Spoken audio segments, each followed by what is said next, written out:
मोहनलाल और सोहनलाल दो दोस्त थे। एक दिन मोहनलाल अपने दोस्त सोहनलाल से मिलने उसके घर गया।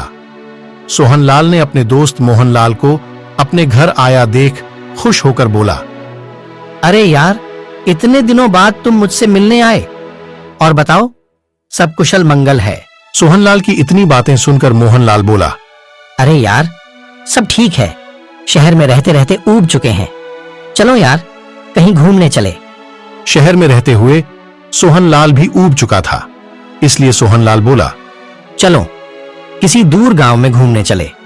दोनों दोस्त फौरन पैदल ही किसी दूर गांव घूमने के लिए निकल पड़े। दोनों दोस्त चलते चलते एक ऐसी जगह पहुंचे जहां से आगे उन्हें 3 रास्ता दिखाई दिया।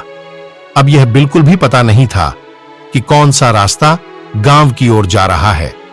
तभी तीसरा आदमी वहां से गुजरा। मोहनलाल ने उसे रोका और उस आदमी से कहा, हमें गांव में जाना है, क्या तुम हमारी मदद कर सकते हो? बता सकते हो कि यहाँ पर कौन सा रास्ता गांव जाने के लिए सही है?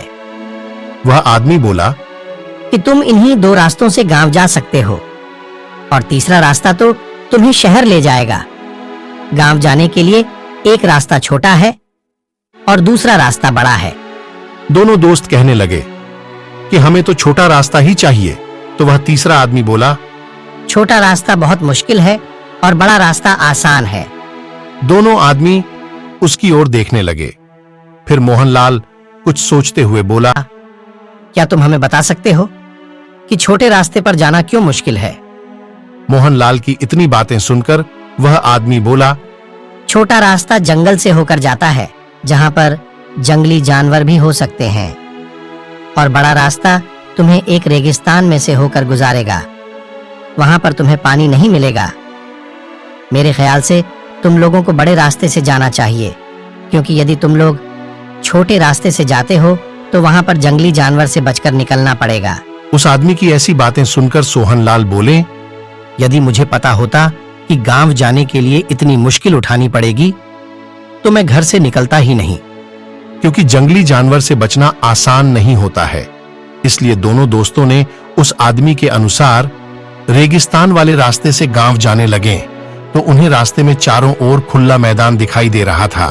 कुछ भी नजर नहीं आ रहा था, बस एक रास्ते की पगडंडी बनी हुई थी।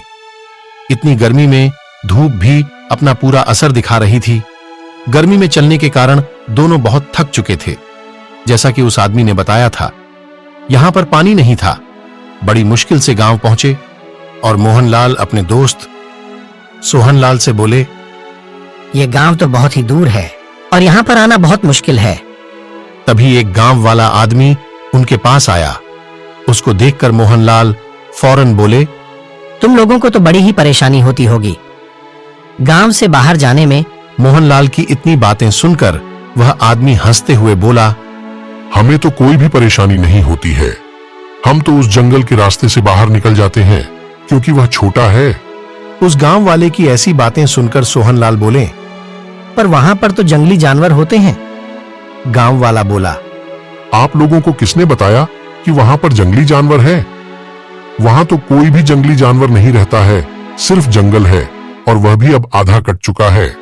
उस ग्रामीण की ऐसी बातें सुनकर दोनों दोस्त हैरान थे और सोचने लगे कि उस आदमी ने हमें बिल्कुल गलत राय दी। जंगली जानवर के डर से हम उधर से नहीं आ पाए, नहीं तो हम इतने न थकते। अब मोहनलाल और सोहनलाल को उस आदमी की बातों में आकर निर्णय लेने का पछतावा होने लगा। दोस्तों, इसलिए हमें अपने दिमाग से काम लेना चाहिए। दूसरों की बातें हमें सुननी तो चाहिए, लेकिन इस बात का भी ध्यान रखना चाहिए कि अंत में निर्णय आपको ही अपने विवेक से लेना चाहिए। क्योंकि अगर आप किसी की भी बात सुनकर मान लेते हैं तो बाद में आपको पछतावा जरूर होगा। इसलिए सही निर्णय ले। धन्यवाद।